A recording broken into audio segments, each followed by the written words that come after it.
고비가 있지만은 결국은 잘 될 줄 믿습니다. 주님은 우리에게 반드시 합력하여 선을 이루시는 분이기 때문에 그렇습니다.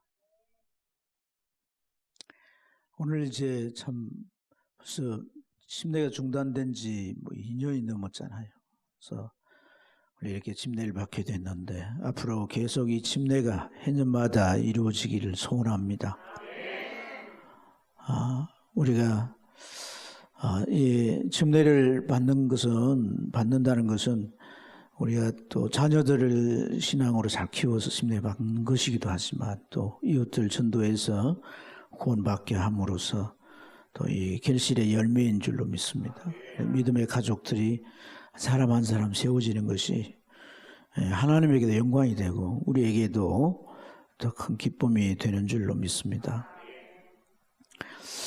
침례의식이라고 하는 것을 아주 핵심적으로 그 본질 이야기하면 연합입니다. 연합. 나와 연합이 되는 건데 누구와 연합되는 거예요? 예수님과 연합되는 거예요. 예수님과 연합되는 거예요. 영이신 예수님과 연합되는 거죠. 그래서 어떻게 연합되면 두 가지죠. 나의 옛사람, 죄인된 옛사람이 십자가에 죽으신 주님과 연합되는 거예요. 그래서 우리가 죄가 해결되는 겁니다. 그 물속에 들어간 건 장사되는 거죠. 간혹 이렇게 제가 이렇게 물속으로 담그면 안 들어가려고 애를 쓰는데 그건 뭘 의미하는지 모르겠어요. 나의 옛사람이 아직도 죽고 싶지 않아요 하는 메시지인지 모르겠지만 그럴수록 제가 세게 놀립니다. 죽어야 돼요. 같이 다 죽어야 돼요. 그래서 이제 물 위로 이제 제가 다시 끌어올리지 않습니까? 적당한 순간에 끌어올리게 되는데 그러면서 물 바깥으로 나오는 것은 무슨 연합이에요? 부활하신 예수님과의 연합이고 로마서 6장 4절에는 새 생명 가운데 살게 된다는 겁니다. 새 생명 가운데로 그 삶의 길이 행해지게 된다는 것이죠. 이러한 침례에 대한 의미를 주님과 연합됐다고 잘 설명을 하고 바울 사도는 로마서 6장 13절에 이후의 삶을 이렇게 말합니다. 하나님께 너희 자신을 드려라는 거예요. 의의 무기로 드려라. 더 이상 불의의 무기나 죄의 무기로 드리지 말고 이제 의의 무기로 하나님께 드려라. 선의 무기로 하나님께 드려라. 그 삶을 하나님께 드리기를 그렇게 우리에게 요청합니다. 이 네 분뿐 아니라 우리도 하나님 앞에 드려지는 삶이 되길 축복합니다. 오늘 이 말씀을 같이 나누면서 이 드려진다는 이 의미를 좀 더 말씀 속에 나누고 그 이후의 은총이 어떤 건가 하는 것도 함께 나누길 원합니다. 예수님께서 이곳저곳 다니시지만 오늘 이 말씀에는 예수님이 어느 들판으로 가셨습니다. 이곳을 지칭해서 빈들이라 그럽니다. 빈들, 텅 비어있는 황량한 광야 같은 빈들이. 주님 제 아들과 이 빈들에 가셨는데 얼마 있으니까 사람들이 꾸역꾸역 몰려오기 시작합니다. 그런데 작은 수가 아니에요. 이 사람들은 남자만 세도 5천 명이 넘습니다. 그런데 이들이 각 고을, 각 마을에서 예수님이 이제 어디 계셨다라고 하는 정보를 접하고 예수님을 이렇게 찾아 나온 거죠. 이들이 예수님께로 나오는 모습은 어떤 모습인가? 참 목자를 찾아서 나오는 사람들. 참 목자를 찾아서. 이스라엘 땅에도 목자라 일컬 만한 사람들이 많죠. 대제사장으로 비롯해 수많은 제사장들 그리고 서기관들, 바리새인들 이들은 다 종교 지도자들로서 목자라고 할 수 있습니다. 그러나 이들의 지도와 이들의 인도를 통해서 하나님을 만날 수 없는 이들은 하나님이 보내신 참 목자 되신 예수 그리스도를 그들이 이제 듣게 되고 보게 되고 그분이 하나님의 보내신 그리고 그들의 삶을 바른 신앙으로 지도하고 천국까지 인도할 참 목자가 되심을 그들이 알아차리고는 어디 계시든 주님이 그 계시는 행방을 알아보고 모여드는 거죠. 이런 이들을 주님은 참 불쌍히 여기셨다. 주님 마음이 이들 향해 바라볼 때 측은한 마음이 막 이렇게 점이어 오는 것이죠. 그래서 이들을 한 사람 한 사람 살펴서 병든 자들을 찾아내어 치료해 주십니다. 어떤 병이든 치료해 주십니다. 주님의 손이 닿으면 그 병이 낫는 거예요. 신통한 일이죠. 큰 병이든 작은 병이든 마음의 병이든 육체의 병이든 이렇게 치유되는 거예요. 병이 나으니까 그 사람들을 어떻게 했어요? 병이 나았으니까 이런 놀라운 일이 어디 있습니까? 자기 인생에 이런 축복이 어디 있습니까? 하나님께 감사하며 찬양하고 막 기뻐했을 겁니다. 그런데 이런 일을 하다 보니까 어느덧 해가 지고 땅거미가 슬슬 이렇게 스미는 그런 상황에 제자들이 걱정이 됐습니다. 예수님이 그칠 줄 모르고 계속 이 일을 하신단 말이에요. 이곳이 어떤 곳이에요? 빈들이 아닙니까? 지금 시간은 이미 식사 때가 저녁 식사 때가 지나가는 거예요. 기다리다 못한 제자들은 예수님께 가서 예수님 이곳이 빈들이고 벌써 식사 때가 넘어갑니다. 빨리 이들을 마을로 보내서 그들이 이 먹을 것을 해결할 수 있도록 해 주십시오. 이렇게 주님에게 말씀을 드렸어요. 그런데 주님이 대뜸 하신 말씀이 갈 것 없다. 너희가 먹을 것을 주라. 이렇게 말씀하는 거예요. 제자들이 이 말을 들어서 처음에 무슨 말인지 잘 몰랐을 거예요.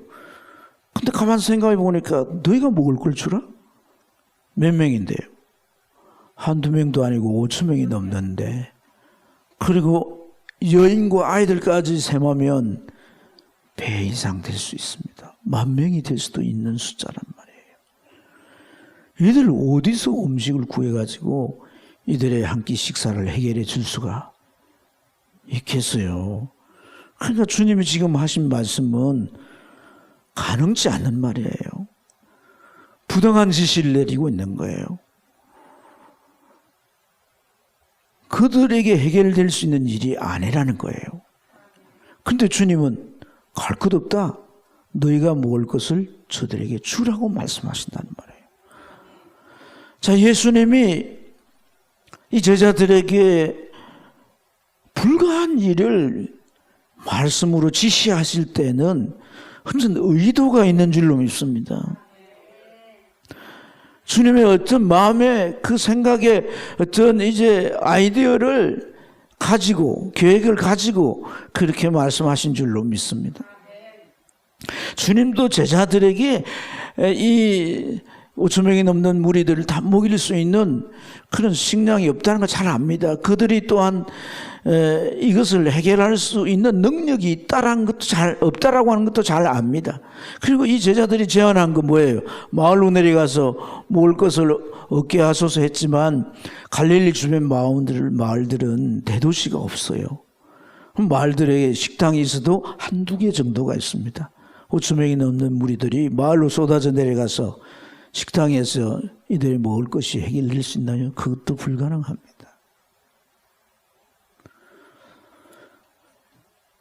이런 도무지 가능성이 없고 해결책도 없는데 주님은 제자들에게 큰 짐을 안기듯이 큰 부담을 지우듯이 말씀하고 계신 거예요. 여러분, 이 제자들은 무슨 생각이 있었는지는 모르겠어요. 이들이 주님 앞에 보자기에 싼 것을 들고 왔습니다. 그것은 500이어입니다. 보리떡 5개와 물고기 2마리죠. 이걸 가지고 와서는 우리에게 있는 것은 여기 떡 5개와 물고기 2마리 뿐입니다 하면서 예수님에게 내어놓습니다. 자, 여러분, 예수님은 그것을 아무 말씀하지 않고 받아 들고는 하늘을 우러러 축사하셨습니다. 감사 기도를 드린 거죠. 그리고 놀라운 일이 벌어집니다. 예수님 손에서 떡이 나누어집니다. 예수님 손에서 생선이 나누어집니다. 제 아들은 목계에 앉아있는 그 사람들을 향해서 갖다 나누어 줍니다. 기적이 일어났습니다. 오늘 이 말씀, 이 사건을 기록한 마지막 대목에는 이렇게 표현합니다. 다 배불리 먹고 남은 조각을 12바구니에 거두었으며 떡을 먹은 사람은 여자와 어린이 외에 5,000명이나 되었더라. 여러분, 현실은 5,000명을 먹이는 일이에요. 그렇지만 제자들이 주님의 지시를 따라 가져온 것은 500이니까 한 끼 식사량입니다. 한 끼 식사량. 이것을 그들이 가지고 왔어요. 그럴 때 주님께서 분명히 지시한 너희들이 먹을 걸 주라, 너희들이 해결해라 이렇게 말씀을 하셨는데 가져온 게 이 한 끼 식량을 가져와서 우리에게 있는 건 이것밖에 없습니다. 이렇게 말했을 때에 주님도 나름대로 하실 말씀이 있지 않겠냐. 꼴랑이 가지고 누구 코에 붙이겠냐? 좀 더 적극적으로 노력하고 내 지시를 좀 충실하게 따라붙지? 그렇게 하지 아니하셨다는 거예요. 이것뿐입니다 라고 그들이 바친 것을 주님은 받으셨다는 걸 인정하셨다는 얘기입니다. 왜냐하면 이 빈들의 가자에서 가셨지만은 제자들이 그곳에서 저녁 식사를 준비해 가지도 않았으니까 제자들에게도 뭐 어떤 여분의 양식이 있었지도 않았습니다. 요한복음 6장에 보면 그 500여가 한 소년이 가지고 있던 한 끼 식사량이었어요. 그것을 갖다 드렸으니까 아마 가져온 것이 그것이므로 그들에게 양식이 없으니까 모여든 5,000명 사람들 가운데 어떤 식량이 될 수, 음식이 될 수 있는 게 있는가 찾아봤겠죠. 그래서 제자들을 포함한 그 5,000명의 무리들 가운데서 나온 이 500여, 그러니까 그게 전부인 것입니다. 전부. 주님은 그것을 받으시고 기적을 베풀어 주신 것입니다. 기적을 베풀어 주신 것입니다. 우리에게 있는 건 이것뿐입니다.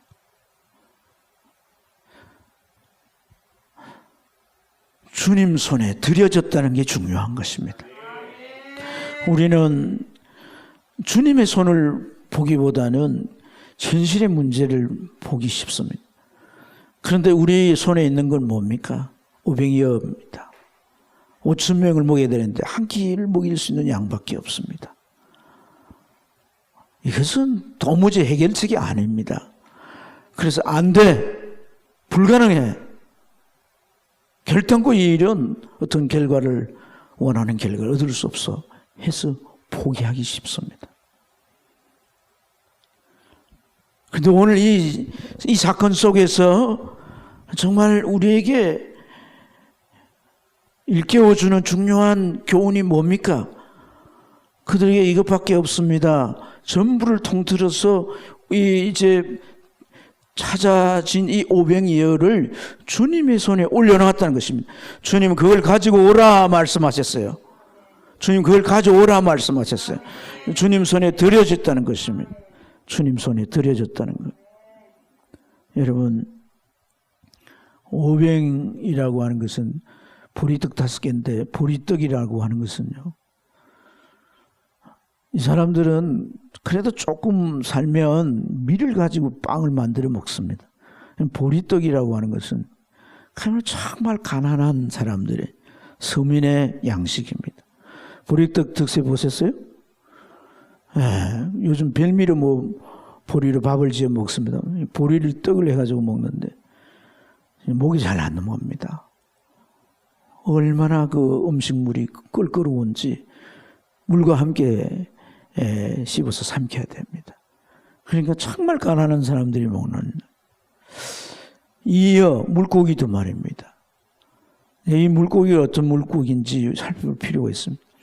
갈릴리에서는 여러 종류의 이제 어류들이 있고 그것을 이제 여러 가지의 어구로 잡는데 주로 이제 그물 던져 잡습니다. 근데 그 크기를 말할 때 2가지 표현을 씁니다. 하나는 익투스고 하나는 옵사리온입니다. 익투스 그리고 옵사리온.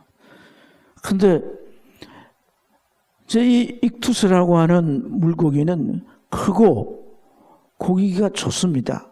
그래서 이것은 시장 상인들이 받아가지고 이제 시장에 내놓는 상품이에요. 하지만 이 옵사리온은 아주 보잘것없고 작았고 어부들도 가지 않고 버리는 거예요. 제 어부가 바다 가서 고기를 잡습니다.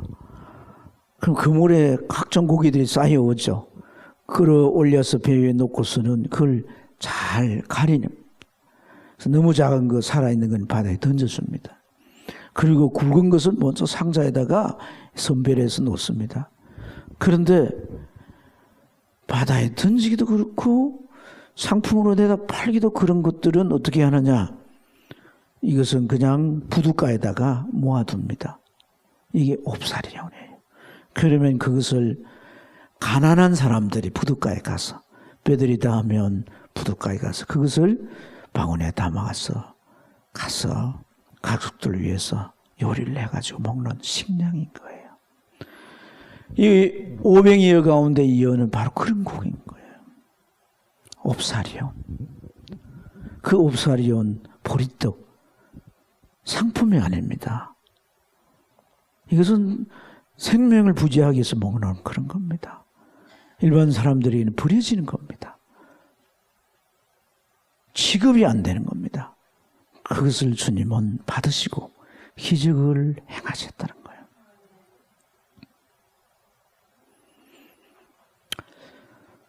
오늘 우리는 주님의 의중을 또 한 군데 더 찾아볼 필요가 있습니다.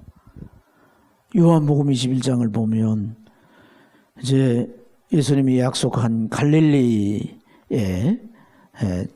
제자들이 모여 있고 예수님 부활하시고 그들이 찾아오십니다. 그때 그들은 뭐하고 있었냐면 바닷가에 고기를 잡았어요. 밤새도록 고기를 잡으려고 그물 던졌는데 한 마리도 못 잡았어요. 주님께서 뭐라고 말씀합니까? 오른편에 그물을 던져라. 던졌더니 몇 마리 잡혔어요? 153마리가 잡혔잖아요. 그게는 익투스도 있고 옵사리온도 있었던 거예요. 그래서 고기를 잡아서 이렇게 오는데 예수님은 무태에서 모닥불을 피워놓고 떡과 고기도 구워서 준비해 놓고 있습니다. 아침 식사를 준비해 놓고 계신 거죠. 예수님은 부활하신 후에 그들이 거의 모이라고 말씀하시고 이제 그들과 만나는 상황이란 말이에요. 근데 주님께서 자기를 향해 오는 제자들을 향해서 잡은 고기 좀 가져오라 하십니다. 그 고기가 옵사리온입니다. 그 익투스 큰 고기들 막 푸득푸득 뛰는 영양분이 많은 고기도 있는데 밤새도록 고기 잡고 허기진 제자들, 예수님도 이렇게 같이 함께 나눌 사실 그런 식탁인데 그런 아주 좋은 고기들을 가져오라 하지 왜 옵사리온을 가져오라고 하셨습니까? 왜 그랬을까요? 옵사리온은 바로 지금의 제자들의 모습인 겁니다. 사명을 위해서 나가야 하는데 사명에 쓰임 받기는 용이치 않습니다. 그렇다고 다시 옛 삶으로 돌아가기도 참 받은 바 은혜가 크니까 그럴 수도 없고 어중간함 이도 저도 아닌 어중간함 기다리고 있으라고 했으면 어디나 가서 회당에 나가 기도하고 성경도 좀 보고 그래야 되는데 뭐하려고 고기 잡으러 간다고 가겠습니까? 마음도 종을 잡지 못하여 왔다 갔다 어디로 갈까? 에? 세상으로 한 발, 주님 사명에 한 발. 이 옵사리온 같은 모습. 익투스 가지고 오지 말고 옵사리온 가지고 와. 그리고 어떻게 하십니까? 구워서 배불리들 막 먹게 하시고 묻습니다. 베드로를 향하여 네가 날 사랑하느냐? 네가 날 사랑하느냐? 네가 날 사랑하느냐?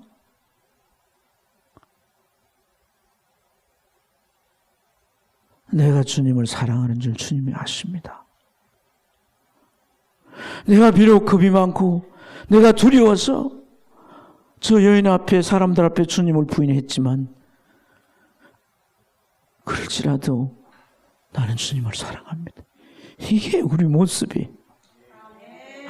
내가 죄를 지어요. 내가 실수해요. 내가 주님 앞에 불충해요. 하지만 난 주님 사랑합니다. 참 환장을 노릇이. 난 상품이 아니에요. 나는 입두스가 안 돼요.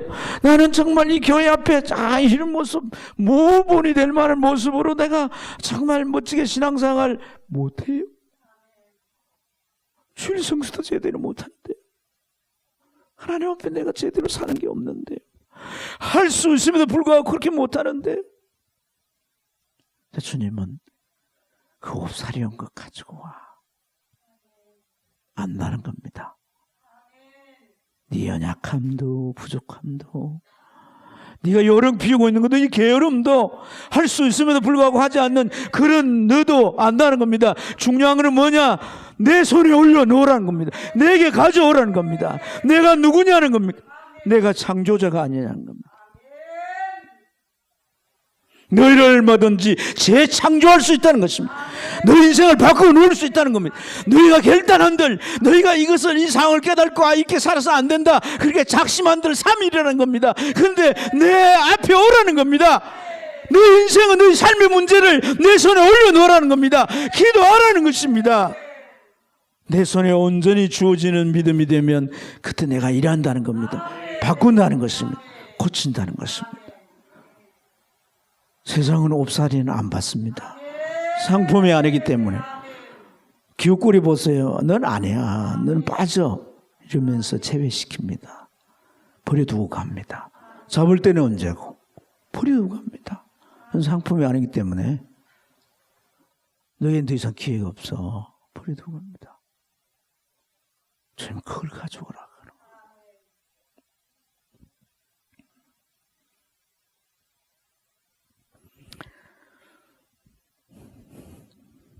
이것을 갈릴리 근처 베세다라고 그렇게 부릅니다.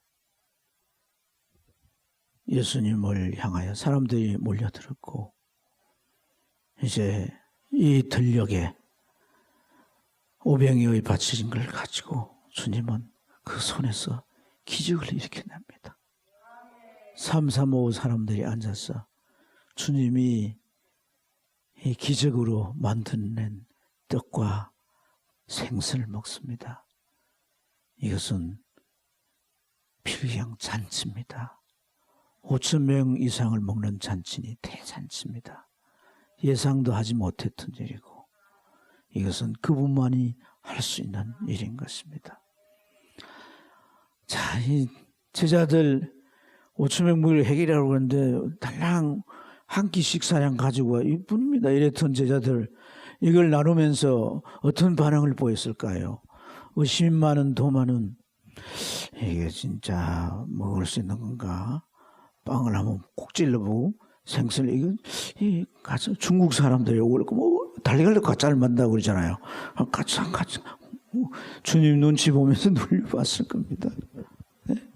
성미 급한 베드로는 막 이게 뭐 주님이 지금 만든 거니까 진짜일 거야 막 무슨 때 가지고 먹어봤을 것입니다.